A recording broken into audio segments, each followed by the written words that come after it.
चुड़ैल राधा के गहरे और अटूट बयान से चुड़ैल की आंखें डर से चौड़ी हो जाती हैं। महल के मुख्य हॉल में चुड़ैल एक अलंकृत दर्पण में देखती है। रात के अंधेरे में गांव के बाहरी इलाके में एक जर्जर हवेली है जो अंधेरे के खिलाफ एक भयानक प्रहरी के रूप में खड़ी है।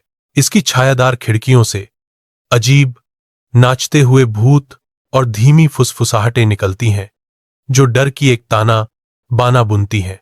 एक स्पष्ट ठंडक उतर आती है जिससे ग्रामीणों के रोंगटे खड़े हो जाते हैं। उनके दिल डर से धड़कने लगते हैं। गीदड़ की दूर से आती दुखद पुकार शांति को भंग करती है जो ग्रामीणों के अनकहे आतंक को दर्शाती है।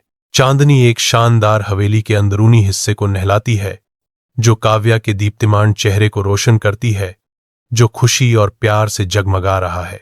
एक क्रूर विश्वासघात सामने आता है जो काव्या के चेहरे को स्पष्ट पीड़ा और निराशा के मुखौटे में बदल देता है। उसके अंतिम क्षणों में एक रहस्यमयी आकृति उस पर मंडरा रही है, एक भयावह उपस्थिति। वह आकृति एक भयावह अभिशाप देती है जो काव्या की सुंदरता को विकृत और भयावह चीज में बदल देती है। जादूगर के ठिकाने में हवा में रहस्यमय ग्रंथों और सूखी जड़ी बूटियों की मिट्टी की खुशबू भरी हुई है। एक प्राचीन जादू भारी पड़ रहा है। एक वृद्ध जादूगर, उसकी तीव्र दृष्टि एक अंधेरे भयावह सिलहूट का सामना करता है जो उसके सामने अस्पष्ट लेकिन स्पष्ट रूप से मंडरा रहा है।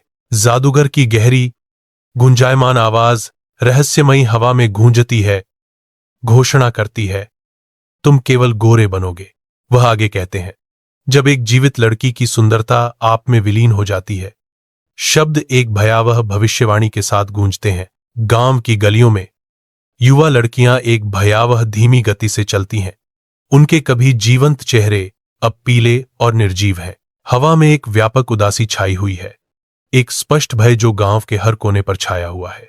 उनकी आंखें जो कभी युवा ऊर्जा से चमकती थीं, अब खोखली हैं, जो एक अनदेखी शक्ति को दर्शाती हैं जो उनकी जीवन शक्ति को खत्म कर रही है। गांव वाले एक रहस्यमय बीमारी से बोझिल भय और बढ़ती निराशा की खामोश निगाहें साझा करते हैं। गांव में बेचैनी की गहरी भावना छाई हुई है। खामोशी में पीड़ा की एक खामोश चीख गूंज रही है। धूप से सराबोर धूल भरा रास्ता अलग हो जाता है। जैसे ही राधा जीवंत सुंदरता की एक छवि गांव में प्रवेश करती है, उसके साधारण वस्त्र उसकी चमक को छिपा नहीं पाते हैं। गांव वाले जो कभी अपने कामों में लगे हुए थे, ठिठक जाते हैं। उनके सिर एक साथ उस मनमोहक नवागंतुक की ओर मुड़ते हैं। उनके चेहरों पर जिज्ञासा खुले प्रशंसा में बदल जाती है। राधा की अद्भुत उपस्थिति पर उनकी आंखें आश्चर्य से चौड़ी हो जाती हैं। भीड़ में फुसफुसाहट फैल जाती है, विस्मय की एक कोमल गूंज। जैसे ही राधा की सुंदरता तुरंत मनमोहक केंद्र बन जाती है। राधा शांति से सोती है, अपने कमरे की खामोशी में गूंजने वाली अशुभ फुसफुसाहट से अनजान। उसकी आंखें खुल जाती हैं, खाली और शांत, जैसे किसी अनदेखी शक्ति ने उसके अस्तित्व पर कब्जा कर लिया हो। एक कठपुतली की तरह वह अपने बिस्तर से उठती है। उसकी हरकतें उसकी अपनी इच्छा से रहित होती हैं। एक अप्रतिरोध्य अनदेखी शक्ति से खिंची हुई राधा हवेली की ओर चलती है।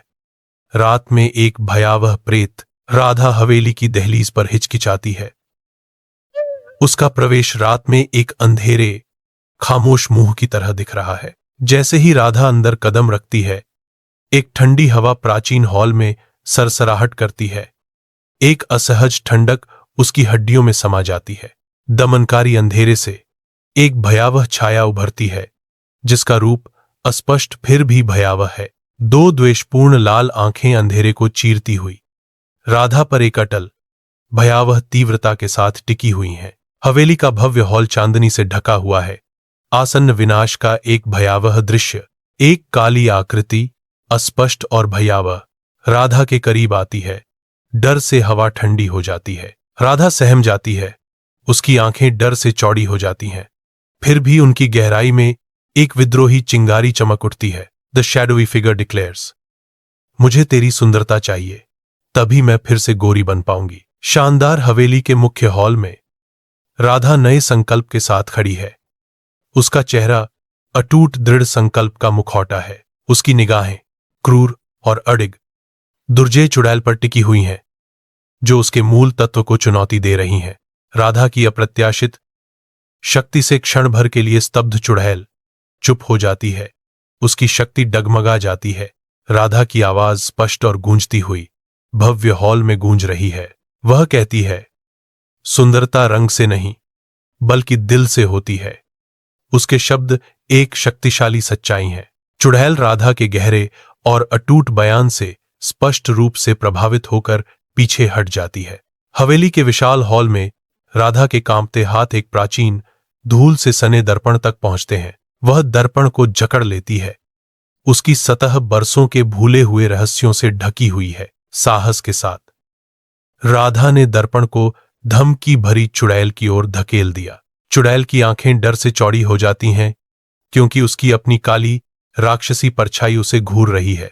चुड़ैल से एक रोंगटे खड़े कर देने वाली चीख निकलती है, जो हवेली के विशाल फैलाव में गूंजती है। महल के मुख्य हॉल में चुड़ैल एक अलंकृत दर्पण में देखती है। उसका प्रतिबिंब गहरे दर्द और पछतावे का एक कैनवास है। उसकी आंखें, जो कभी द्वेष से तीखी थीं, अब एक नई समझ के साथ नरम पड़ जाती हैं।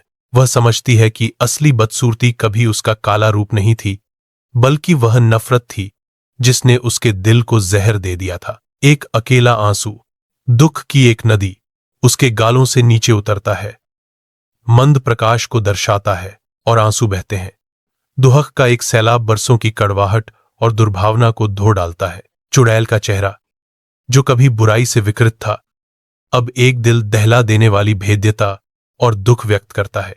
हवेली का भव्य मुख्य हॉल कांप उठता है। एक गहरा, परेशान करने वाला कंपन उसकी प्राचीन नींव में फैल जाता है। चुड़ैल, जिसका रूप अंधकार की एक छाया था, अपनी गंभीर गलती को स्वीकार करती है। एक मौन स्वीकृति अशांत हवा में गूंज रही है। जैसे ही उसका कबूलनामा भारी पड़ता है, उसकी काली आकृति धुंधली होने लगती है। उसके किनारे नरम पड़ते जाते हैं, जैसे कि हवा में घुल रहे हों। उसके आस पास की हवा में ही एक झनझनाहट है। एक चमकदार सफेद रोशनी खिल रही है और फैल रही है, जो बढ़ते हुए अंधेरे को निगल रही है। प्रकाश के तीव्र होने के साथ हवेली तनाव में कराह रही है। उसकी दीवारें झुकने की धमकी दे रही हैं, जो अलौकिक शक्ति का एक अंधा कर देने वाला प्रकाश स्तंभ है। उसका रूप, जो कभी ठोस और भयावह था, अब एक चमकदार धुंध में फीका पड़ जाता है। एक अंतिम भूतिया विघटन शुद्ध घेरने वाली रोशनी में हवेली के मुख्य हॉल में चुड़ैल का काला रूप घुलने लगता है। उसका छायादार सार कुछ भी नहीं में बदल जाता है। एक नरम सफेद रोशनी वहां से निकलती है जहां कभी उसका रूप खड़ा था, एक नई पवित्रता के साथ धीरे धीरे धड़कती हुई। तेजस्वी गोला धीरे धीरे ऊपर उठता है, जिससे पूरे भव्य हॉल में एक शांत चमक फैल जाती है। जैसे ही प्रकाश बढ़ता है, एक आवाज फुसफुसाती है, मैं माफी चाहता हूं, राधा। एक अंतिम याचना खामोशी में गूंजती है। सफेद रोशनी अपनी अलौकिक चढ़ाई जारी रखती है। हवेली के अनदेखे हिस्सों में फीकी पड़ जाती है। शांति की एक गहरी, लगभग स्पष्ट भावना उतरती है, जो हवेली को एक अप्रत्याशित शांति में ढक लेती है। जीवंत गांव का चौक आनंदित ग्रामीणों से भरा है। उनके चेहरे कृतज्ञता से चमक रहे हैं। राधा भीड़ के केंद्र में खड़ी है। साहस की एक किरण उनकी हार्दिक प्रशंसा प्राप्त कर रही है। समृद्धि का गर्मजोशी भरा आलिंगन हर मुस्कुराते चेहरे में स्पष्ट है, जो उसकी बहादुरी का प्रमाण है। युवा लड़कियां, जो कभी डर के साये में थीं, अब नई आशा और असीम खुशी से चमक रही हैं। गांव में सांप्रदायिक विजय की भावना छा जाती है। शांति और नई खुशी की एक जीवंत टेपेस्ट्री सुनहरी धूप में नहाया हुआ। हवेली अब एक शांत सुंदरता बिखेर रही है। उसका अग्रभाग शांतिपूर्वक चमक रहा है। अब एक भयानक सन्नाटा इसकी दीवारों को नहीं सताता। अब केवल हवा की कोमल फुसफुसाहट ही हवा में भर जाती है। ग्रामीण, जो कभी भय से ग्रस्त थे, अब बिना किसी डर के गुजरते हैं। उनके दिल हल्के हैं। उन्होंने सीखा है कि सच्ची सुंदरता बाहरी रूप में नहीं, बल्कि हृदय की शुद्ध अच्छाई में निहित है।